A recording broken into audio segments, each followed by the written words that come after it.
Dr. Tersia Oosthuizen.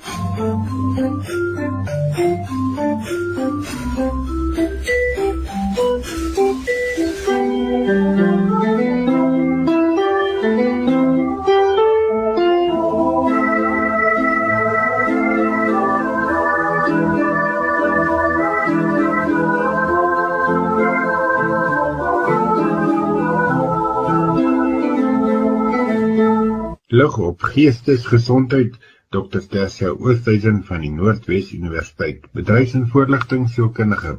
Goeiemôre Willem, goeiemôre luisteraars.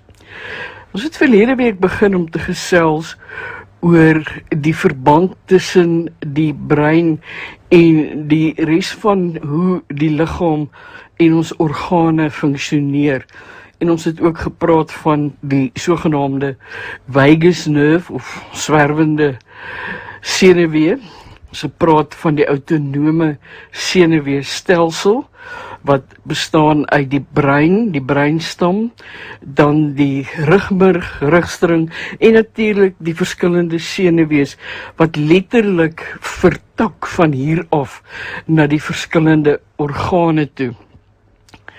En ons het ook verwys daarna dat hierdie autonome senuweestelsel verder uit 2 subsisteme bestaan wat soos 'n balanseerbord boontoe of ondertoe kan wip en dat dit verband hou met ons mate waartoe ons stres ervaar of wanneer ons dan nou begin ontspan, naamlik die parasimpatiese en dan die simpatiese stelsels. Nou, een van die goed wat ons dalk net vir mekaar moet sê is, ek moet dit vinnig weer sê, die simpatiese het verwys na die spesifieke gedeelte wat vir ons liggaam in daardie veg-vlug-gereedheid staat plaas en met ander woorde bydra tot verhoogde afskeiding van kortisol, verhoogde hartklop, ons haal vinniger asem, dit kan beteken dat ons mond droog word ensovoorts, ensovoorts. Dit is die liggaam se stresreaksie. En wanneer hierdie simpatiese staat geaktiveer is, dan is daar 'n baie spesifieke fisiologiese verandering in ons liggaam. Soos ek reeds gesê het, ons hartklop verhoog en dan het ons ook ons spiere wat saamtrek. Ons het hierdie spanning in ons spiere en dit word ook ons liggaam se mobilisering om gereed te maak tot hierdie veg of vlug. Iets wat interessant is wat mense toenemend begin ervaar en ook nagevors word is, wat doen ek wanneer ek wakker word in die oggend? En ek wil net hier so klein, sal ek nou maar sê, tree teruggee, en iets baie interessant noem. Vriend van my wat 'n begrafnisondernemer is, het een keer vir my vertel, dit is verstommend hoeveel mense op 'n Sondag aand aan 'n hartaanval sterf. Dit sal interessant wees om 'n bietjie navorsing te doen, want veral diegene van ons wat in baie stresvolle beroepe is, wat nou lekker oor die naweek kon ontspan en hierdie parasimpatiese stelsel wat ons help om te de-stres meer geaktiveer gelaat het, begin ons hier van 'n Sondagmiddag, Sondag aand stres oor dit wat voor lê vir die week wat kom.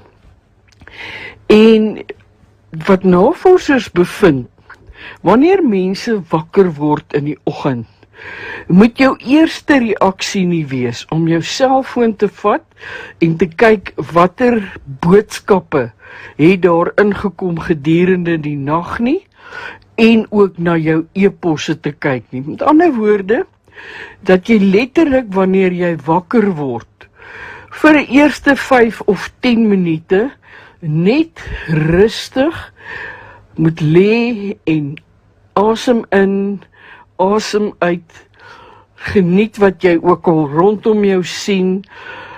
Sê dankie vir die nuwe dag, sê dankie vir dit wat jy het en alles daarmee saam. Drink rustig jou koppie koffie of jou koppie tee alvorens jy jou selfoon nader trek. Want die oomblik wanneer jy dit doen, hulle praat van 'n sogenaamde swak lewenstyl gewoonte wat 'n tegnologie toksisiteit veroorsaak. Want wat nou gebeur is, jou liggaam het nou direk uit hierdie staat van slaap, van ontspanning wakker geword en oombliklik is jy op jou foon, jy kyk na jou boodskappe, jy kyk na jou e-posse en jou liggaam het nie tyd gehad vir jou parasimpatiese, wat soos ek gesê die de-stress gedeelte is, om werklik by te dra daartoe, dat jy net rustig is en behoorlik wakker word en dan soort van in jou dag ingaan. Daardie eerste 10 of 15 minute nadat jy wakker geword het, is baie, baie belangrik vir jou liggaam om aan te pas by die eise van die dag.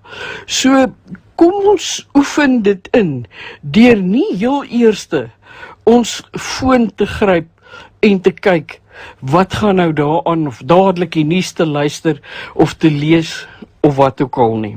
Willem en luisteraars, ek wil nog so bietjie by die simpatiese senuweestelsel vandag stil staan, en ons net weer daaraan herinner, dat, soos reeds genoem, hierdie vertakkings hou verband met hierdie fase van gereed wees, wat ons vergroting van ons pupille veroorsaak, 'n verlaging in die afskeiding van speeksel in ons mond, 'n verhoging van ons hartklop, en dan 'n verhoogde, versnelde, baie keer vinniger, vlakker asemhaal.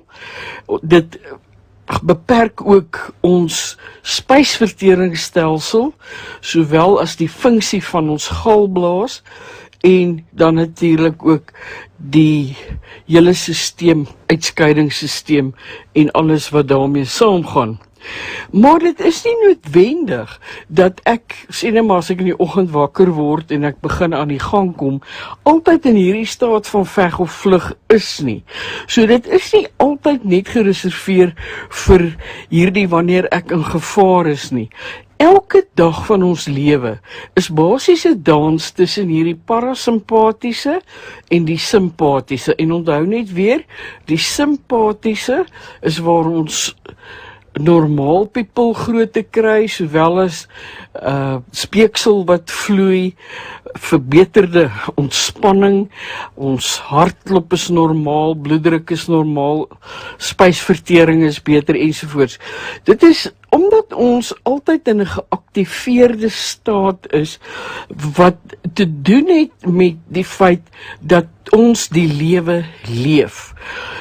Baie keer is ons so ingestel op die stres en die angs waaraan ons blootgestel is, maar onthou, net so ervaar ons liggame ook eustres wat verband hou dan nou met hierdie simpatiese stelsel. En wat is eustres? Om opgewonde te wees, om on top of the world, as ek dit so kan sê, te voel. Hierdie gevoel van ek sien verskriklik uit na iets.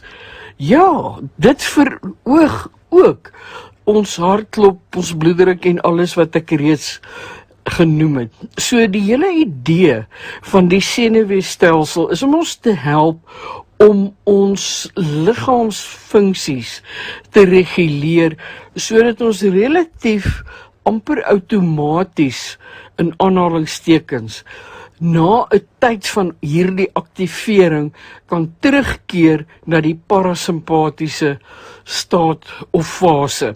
En omdat ons gedagtes en ons liggaam so inherent verweef is dit baie keer 'n geval van dat ons stresreaksie wat iets onmiddellik is en wat baie keer sommer net gebeur sonder dat ons daarvan bewus is, daartoe lei dat ons nie altyd agterkom. Ons begin al hoe angstiger raak, ons begin al hoe meer stres ervaar, ons liggame kom al hoe meer in hierdie aktiveringsstaat. Omdat hierdie simpatiese senuweestelsel die funksies van hierdie veg en vlug veroorsaak, hou dit direk verband met ons oorlewing, maar ons vat dit te ver. Ons is so, wil ek amper sê, aan die hardloop, dat ons so die een tree voor die ander die hele tyd sit, dat ons nie agterkom, ons stop iewers en ons rus nie. En daarmee bedoel ek gewoon dat ons moet afskakel.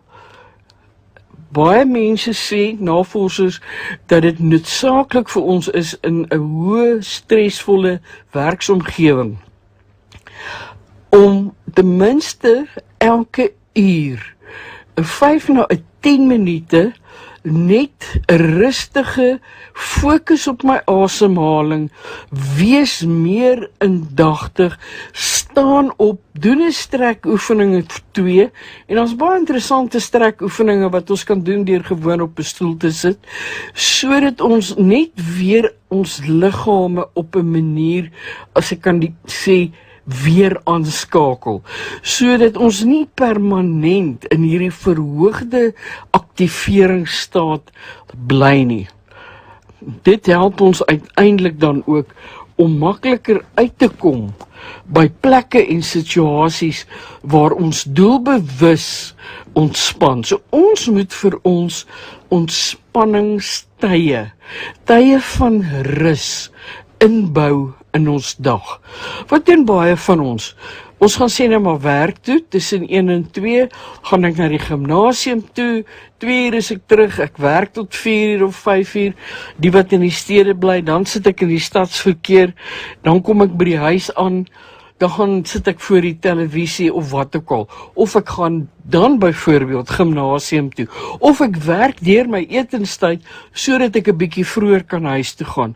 So ek bly die heeltyd in hierdie verhoogde aktiveringsstatus, en dan wanneer ek begin sukkel met gesondheidsprobleme, en wonder waar kom dit vandaan, dan verstaan ek nie altyd nie, maar ek het my liggaam as dit ware so oorbruik en uitgeput waar dit gekom het in terme van stop hierdie aktivering en kom tot rus. Kom ons raak hierdie week meer bewus van ons gewoonte in terme van om voortdurend in 'n aktiveringsstaat te wees versus spesifieke ingeboude, beplande rustye wat ons parasimpatiese stelsel kan beïnvloed. Volgende week praat ek oor die parasimpatiese stelsel.